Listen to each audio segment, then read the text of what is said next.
My name is Jesper Kyd. I'm a composer of music. I compose music for video games, film and TV. Well, I try to think as a gamer because I do feel I am a gamer. I started out playing video games very early on, and I started playing video games at the same time I started messing around with music on computers. I was 13 at the time when I got my first computer, Commodore 64, and video game playing and wanting to make music for games happened at the same time for me.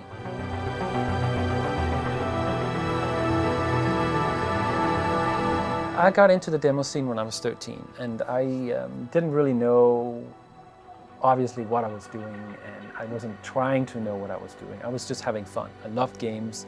I wanted to find out how do I start writing music for games. I loved the Commodore 64. I thought it had beautiful music. These days it's known as SID music. So I wrote like hundreds of tracks like that. But what came out of the demo scene, which is this underground movement of people that likes to program, likes to make music, likes to make graphics, but they're not making it for a game. They're making it out of pure joy, just because they can't not make it. And I think it was a very big influence on my music style, because nobody was telling me what to write. Nobody was saying, hey, this is not going to fit, because I wasn't hired by anyone. I was just doing it for myself. So I spent those 6-7 years just trying to find my own voice, not letting anyone influence what my own voice should be or how it should sound. And so when I started scoring games, I already had a foundation, you can say. And so that's the foundation of the Borderlands.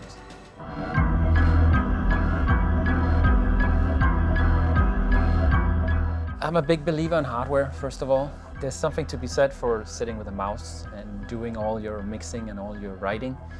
I think when you sit and you use, for example, an analog keyboard with lots of buttons on it, I can sit and tweak those buttons for like an hour, no problem. But when I sit with a mouse, it's like after 5-10 minutes, I'm totally done. That's it. It's time to move on to the next thing. And then I'm also a big fan of hardware from the 60s and the 70s and the 80s. I don't mind a big analog keyboard from the 70s isn't mobile, as long as it gives me a sound that's thick and fat. That makes me happy. I was introduced to the first analog keyboard, and from the first time I played it, I was completely blown away of how different it sounded from all the other digital keyboards I've been playing. Each keyboard sounds a little different than the other one, but when you have keyboards that's been around for 30 or 40 years, they're all going to start sounding a little bit different because of the age. And so that's another thing that, you can have some of these keyboards and no two will sound alike. I think that's really cool. When I get hired on a project, and if it's a game or a film or a TV show, I always serve the story. That is where everything begins. It's great to get input about the story and trying to find out what's the game designer, what's the director, what's his vision, what's his ideas.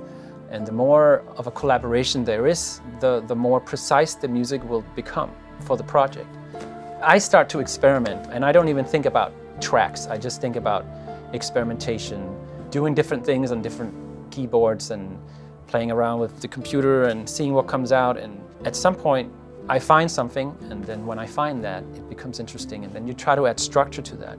And once you have structure, you can flesh it out into an idea. And that idea is ready to be shared. That's usually how I go about my process.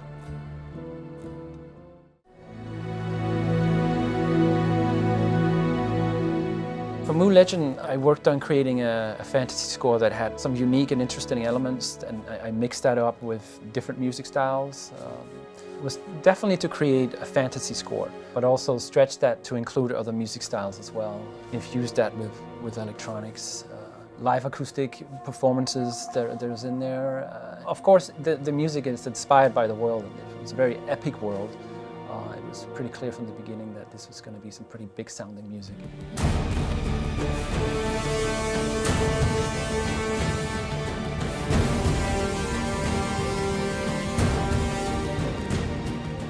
I love playing the games and seeing how the music works, and also I have to do that because it's like a learning experience as well. When you play the game and you see how the music works and how it makes you feel, and I'm focusing on me as a gamer, what would I enjoy hearing when I'm playing this moment. That's where I keep it. I keep it grounded like that. You know, I feel very comfortable in that role because like all my friends are game developers, you know, programmers, graphic artists. These are the people I grew up with, and they've all gone on in life to become professional game developers.